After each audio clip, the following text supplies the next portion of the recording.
23 марта объявили о создании новой московской осетинской диаспоры. Идея ее создания принадлежит так называемой инициативной группе, спонтанно организованной, как они сами заверяют, но всей душой болеющей за судьбу Осетии. Поводом послужил скандальный визит нескольких осетин, членов Московской осетинской общины, к католикосу Грузии Илье II. Это вызвало волну недовольства в адрес общины, что в итоге и привело к созданию новой диаспоры. Таковы основные моменты. Но теперь давайте обо всем по порядку. Чтобы разобраться, что к чему, будем в первую очередь опираться на факты, а уже потом на мнение той и другой стороны. Итак, все началось с того, что католикос Грузии Илья II посетил Москву. Ибо хотят осетины того или нет, у России свои интересы относительно Грузии. В интернете на осетинских порталах появляются фотографии представителей осетинской общины на приеме у его святейшества. Вся юго-осетинская общественность сразу же отреагировала на это событие. И парламент, и все существующие или практически все существующие общественные организации выразили свое возмущение такой позиции некоторых московских осетин. Те же интернет-порталы публикуют открытое письмо некой инициативной группы к Совету Московской осетинской общины с требованием публичного осуждения своих членов, а именно Амирхана Торчинова, Нукзара Журули и Гойчу Засохова, исключение их состава общины в 5-дневный срок. В противном случае инициаторы заявления оставляют за собой право формирования альтернативной московской осетинской общины. Как только нам начинают в угрожающей форме, в ультимативной форме ставить условия, то включается обратная реакция. И вы прекрасно понимаете, что пойти на это еще больше ущерб репутации общины, чем если мы кого-то откуда-то исключим. Поскольку дело получило столь широкий резонанс, члены Совета пригласили на свое внеочередное собрание представителей инициативной группы с тем, чтобы разобраться во всех нюансах этого громкого происшествия. И вроде бы все факты налицо, и все до банальности просто. Возмущенные граждане решили высказать свое недовольство и призвать к ответственности вышеперечисленных людей, ибо Илья II для жителей Юга Осетии является личностью, которая несет непосредственную ответственность за геноцид осетинского народа. Но у этой интриги есть свой подтекст. К нему мы перейдем чуть позже, пока же вернемся к событиям. Значит, вот фотографии есть, мы видим, что человек был там. Да? Вот вы пишете в заявлении в своем, что делегация московской общины была там. Когда мы встречались с молодежью, я их просил, подтвердите, что эти трое осетин представились там как делегация московской осетинской общины, и тогда это будет служить основанием для вынесения на совет вопроса об исключении из состава совета Гочи Засохова, потому как из всей этой троицы только он является членом совета. Вот эти молодые люди обошли этот вопрос. Они не представили нам информацию. Хотя я предполагаю, что такая информация у них была. По понятным причинам предоставить сколько-нибудь убедительное подтверждение, что текст публикации является достоверным и участники этой встречи действительно говорили от лица общины, заверяли Илью II в теплых чувствах от лица всего осетинского народа, так никто и не смог. Сама публикация осталась анонимной. Видимо, осмелимся предположить, те, кто ее сливал, решили остаться в тени и не афишировать свое присутствие на той же встрече. Как бы то ни было, но информацию опубликовало Юго-Осетинское государственное информационное агентство, а затем и ряд других сайтов. У меня есть косвенная информация. Насколько я знаю, сами же представители Московской осетинской общины, они слили эту информацию в средства массовой информации. Выходит, что в Совете Московской осетинской общины произошел раскол, и его члены стали компрометировать друг друга, да и в целом саму общину? Или же кто-то целенаправленно пытается ее расколоть? Так или иначе, общественное мнение сегодня уже раскололось. Но ладно бы, все оставалось на уровне обвинений и исключений. Но ведь все обернулось гораздо серьезнее. Речь идет о вот какой-то узкой группе, вот этой инициативной, которая сформировала вокруг себя вот это общественное мнение, которая, кстати говоря, имеет основу серьезную очень. Да, действительно, какие-то осетины от имени Совета встречаются с каким-то там фашистским попом. И, конечно, на этой волне большая часть людей поддерживает их идею. Но ведь они-то дальше идут. Они идут на раскол общины. Вернемся на год с небольшим назад, конец 2011 года. Выборы президента Республики Южная Осетия. Народ большинством голосов выбирает лидера, но под давлением тогдашнего руководства победу признают недействительной и аннулируют итоги голосования. Напряжение в республике резко возрастает. Народ выходит к дому правительства, грозит силовым захватом власти. В это же время в Московском Остинском доме собираются граждане Южной Осетии с просьбой вмешаться в ситуацию и помочь людям, которые отстаивают свое право на свободу выбора. Тогда-то и был сделан ряд заявлений в защиту права народа. Правда, идею поддержки митингующих тогда одобрили не все члены Совета. Но тут уже все исходило из принципа большинства. Позднее это назовут вмешательством в политическую жизнь республики, не раз будут ставить в укор московской общине в целом и лично Валерию Кабулову. А как он должен был отреагировать, если к нему народ обращается за помощью? Что он должен делать? Что он должен был сказать: вы знаете, я политикой не занимаюсь, не обращайтесь ко мне. Такое невозможно сказать, если народ в нем верит. Наверное, какая-то надежда у них была в отношении к нему, а то бы к нему не приехали и не просили бы. Когда вы к нам обращались с просьбой поддержать того или иного кандидата, мы всегда отказывали вам в этом. Говорили, что мы не имеем права поддерживать никого из кандидатов, ибо это вносит раскол в осетинское сообщество Москвы. Сегодня мы остаемся верны своему решению, и мы поддерживаем законно избранную власть. Может быть, сегодня было бы меньше головной боли у общины, не вступись она тогда за своих граждан, обычных рядовых избирателей, чьи права просто попрали. Но вот вопрос. К кому же тогда обращаться за справедливостью? И почему община не может вступиться за своих граждан, даже если это касается политических вопросов? Вот тогда именно и возникла идея создания Юго-Осетинской общины, и озвучили эту идею господин Татаонов. Она впервые появилась на сайте представительства Северо-Остинского. Господин Медуев озвучил это там. Потом подписали достаточно большое количество людей, которые, насколько я знаю, входят в состав Московской Остинской общины. Вернемся к теме визита к Илье II. На встрече с инициативной группой присутствовал только Гоча Засохов, но Кзар Журули с прошлого года не является членом Совета и ни перед кем не был обязан отчитываться. Амирхан Михайлович Торчинов хоть и не смог присутствовать на встрече, но позже ему пришлось давать разъяснения перед Советом старейшин, председателем которого он сам и является. Он объяснил, что визит носил частный характер, и от лица общины, и от лица осетинского народа он, соответственно, никаких заявлений не делал. О том, что Илья II являлся идейным вдохновителем грузинского фашизма, как признался Амирхан Михайлович, он не знал. Старейшины, приняв во внимание объяснение Торчинова, решили сами между собой разобраться, не вынося это за рамки Совета. Что ж, у них есть это право. Торчинову моя защита не нужна. Он своей жизнью сделал столько, что мы, вот все сидящие здесь за столом, 10% не сделали для... Давайте вот в это русло не переходить, потому что это уже бесполезно. Давайте не перебивать меня, пожалуйста, да? Так вот, послушайте меня внимательно. Значит, я вам сейчас назову, как называется наша организация, чтобы вы понимали. Национально-культурная общественная организация. И если в этих рамках Амирхан Михайлович Торчинов очень успешно возглавлял общину, и это было отмечено, то никто сегодня это не может оспорить. То, что он сходил на такую встречу, лично мне это не понравилось, да? Но я себе не позволяю делать замечания человеку, который гораздо старше меня.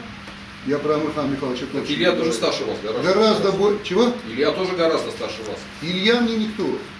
Понимаешь? А Амирхан будет старше. А что вы на ты перешли? Извините.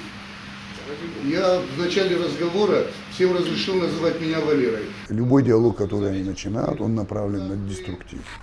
Он направлен на то, чтобы вот опорочить. Он направлен на то, чтобы продемонстрировать, значит, еще раз их позицию, то есть сделать себе пиар. Старший учит младших, младшие не учат старших. И младшие не имеют никакого морального права указывать старшим, как им себя вести. Итак, перед участниками встречи отчитываться пришлось Гоче Засохову. Но Гоча Георгиевич состоит не только в Совете общины. Он еще возглавляет Ассамблею народов Грузии, что могло бы многое объяснить. Однако, как выяснилось, именно эта его двоякая деятельность возмущала участников встречи больше всего. Вот если Гоча будет в общине, и он в то же время представляет грузинскую организацию, да, И любое его участие в политических актах будет восприниматься двояко. И как со стороны Осетии, и как со стороны других. Лично у меня вот потребность новой организации, да, вот когда я ощутил, что вот не окормлен, так сказать, в общественном смысле, да, это был май прошлого года. Именно после съезда, когда я узнал, что Гочет Засохов был введен в состав Совета Московской Осетинской общины. Тогда я понял, что что-то не то происходит, честно говоря. Неоднозначное отношение к Гоче Георгиевичу породило много слухов. Он и сотрудник спецслужб Грузии, и агент ФСБ, а то и предатель Отечества и так далее и тому подобное. Правительство с нашими врагами тоже не очень лояльно себя ведет. А насколько я знаю, он является членом общественной палаты. Так что, может, стоит задуматься. Гоча Засохов публично извинился перед всеми осетинами, чьи чувства он так или иначе задел. Однако вскоре после заседания он все же сложил с себя полномочия и добровольно вышел из состава Совета. Лично у меня к Московской Осетинской общине нету никаких претензий. Сейчас, после того, как Гоча оттуда ушел. Если бы он продолжал там оставаться, у меня были бы претензии. И я бы воспринимал Московскую Осетинскую общину как какую-то вражескую организацию. Нет Гочи Засохова, нет, казалось бы, претензий. Но от идеи создания альтернативной диаспоры никто, похоже, отступать не собирался. Сложилось впечатление, что на самом деле вопрос создания параллельной структуры был давно решен. Ждали просто удобного момента для реализации идеи. Прежде чем выкладывать все это в интернет на радость определенным людям, да, вы бы могли прийти сюда и сказать: мы вас просим, соберите внеочередное заседание Совета. Потому что тревожная ситуация произошла. Мы бы хотели высказать свое мнение по поводу, значит, недопустимых вещей, которые делают уважаемые люди. Пришли бы сюда, сформулировали бы это свое видение. Эти люди вам ответили на все вопросы, которые вы перед ними поставили. Может быть, вы бы их просветили, рассказали бы, что можно делать, а что нельзя. И может быть, они бы вас поняли. И может быть, это больше пользы от этого было бы. И никто бы со стороны не смотрел и не радовался бы тому, что осетины грызут сейчас друг друга. Я понимаю вашу позицию. Да, вот сзади тебя там молодой человек. Просто можно я буквально это предложить? Валерий, это было важно сделать публично, вот это. Если наша догадка верна, то теперь становится понятным, для чего нужна была такая публичность. Да и реакция против Московской Осетинской общины со стороны политических и околополитических организаций Южной Осетии заставила задуматься. Как-то уж слишком организованно все вышло. Вообще, надо заметить, у нас какое-то непонятное проявление патриотизма. Если мы работаем во благо Осетии, то реальную помощь оказывают единицы. Как только речь заходит о том, чтобы уличить и оплевать кого-то, все дружно встают в очередь. Почему же нет такого единодушия в вопросах восстановления республики? Для сравнения, при Сталине разрушенную войной страну практически восстановили за 8 лет, а маленькую Южную Осетию уже который год. Однако не будем касаться больной темы. Теперь вопрос, кому же все-таки мешает деятельность Московской Осетинской общины? Идет подготовка к парламентским выборам в 2014 году.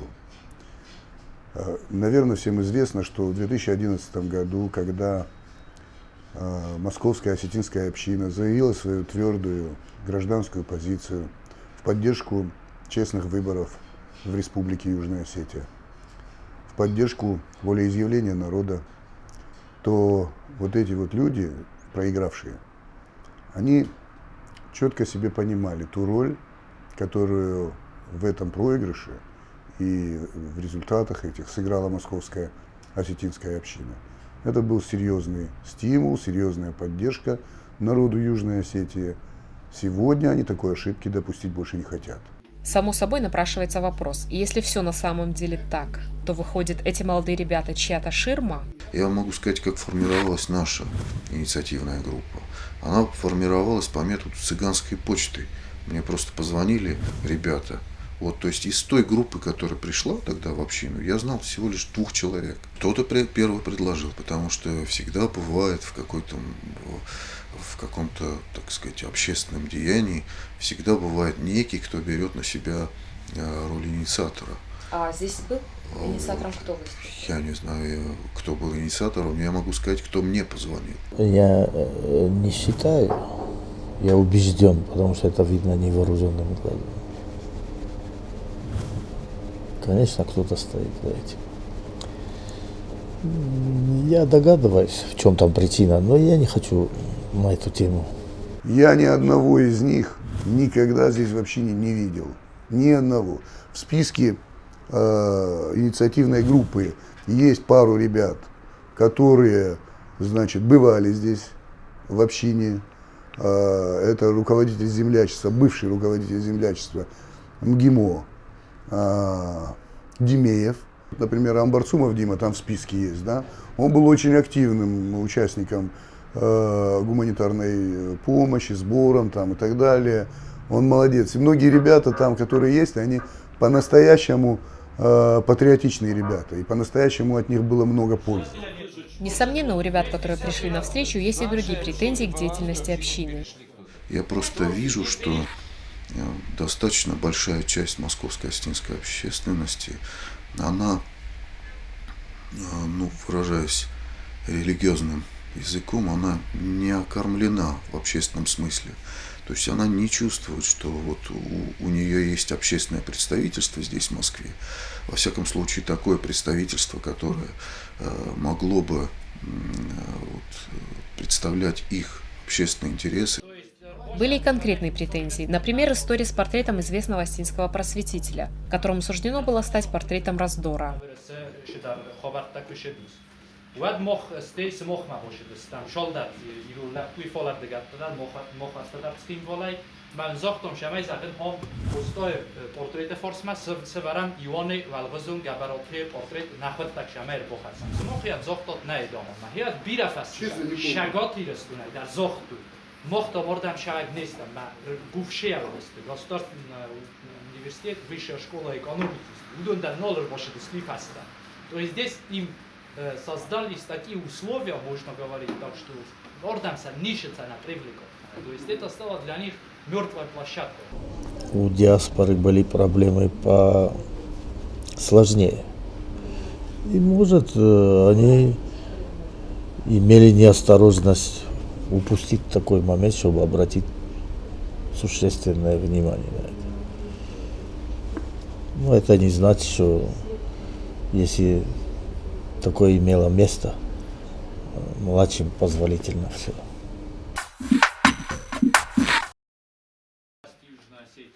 Начиная с 2004 года при активной поддержке членов общины было несколько попыток создания молодежной организации. Однако до сих пор сформировать прочное объединение так и не удалось. Вроде бы есть ниша пустая, и есть молодежь, патриотически настроенная с большим потенциалом. Но, видимо, они на разных плоскостях, поэтому и понадобилось создавать новую диаспору.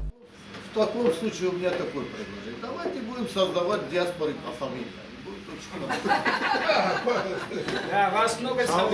Так уже несколько общественных организаций. Какая проблема? Ну, будет одним больше, одним меньше. Допустим, у ингушей несколько общественных организаций, у черкесов несколько, у карачаевцев несколько общественных организаций.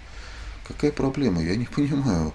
Кто-то хочет потерять монополию на осетинское представительство. Вот. Единственное объяснение у меня вот такое.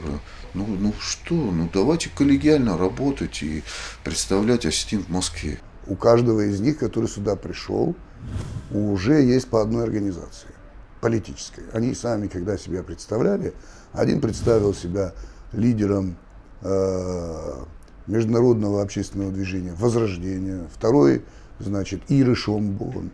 Есть там еще Шомбон, есть еще много разных организаций, которые могут служить у них площадкой для реализации их политических проектов. Но им почему-то нужен вот бренд Московской осетинской общины. Да? Они хотят вещать от имени общины. Факт остается фактом, и никто, похоже, отступать не намерен. Диаспора считается уже созданной. Однако, вопреки заявленному, что новая организация будет заниматься преимущественно политическими вопросами, при личной беседе выяснила, что диаспора будет заниматься исключительно общественными и культурными вопросами. Информация о том, что это будет юго-осетинская диаспора, вроде бы тоже опровергается, хотя изначально было заявлено как раз наоборот. Нельзя создавать общественные организации по Ущельскому, там, То есть какому-то это не клановому. будет конкретно юго-остинская община? Вот наша организация, естественно, я в такую организацию даже в качестве рядового участника входить не буду. Лично я для себя сегодня понял, что вы, как община, страшно далеки от тех проблем, которые есть в Южной Осетии. Вы просто не разбираетесь в этом. Не разбираетесь. И так как вы в этом не разбираетесь, вот дайте нам это право просто собраться вот именно южным осетинам, которые понимают эту ситуацию. Кто запрещает? Понимают. Нет, просто не осуждайте нас. Да, не осуждайте, не называйте нас раскольниками. Не говорите, что мы сепаратисты, потому что мы вот в рамках своей юго-остинской общности, которую мы хотим создать, это не означает, что мы не готовы участвовать в вашей обществе. То есть мы готовы приходить в общеосетинскую общину. Я понял, скажи, а вот те ребята, которые из Южной Осетии родом у нас в общине, они как, к вам перейдут, что ли? Могут прийти к нам совершенно спокойно. Во-первых, в диаспоре 12 членов из Южной Осетии. Так что говорить, что диаспора не в курсе, как же? Значит, когда шли выборы, тогда диаспора была в курсе. А теперь она резко не в курсе стала. Как это понять?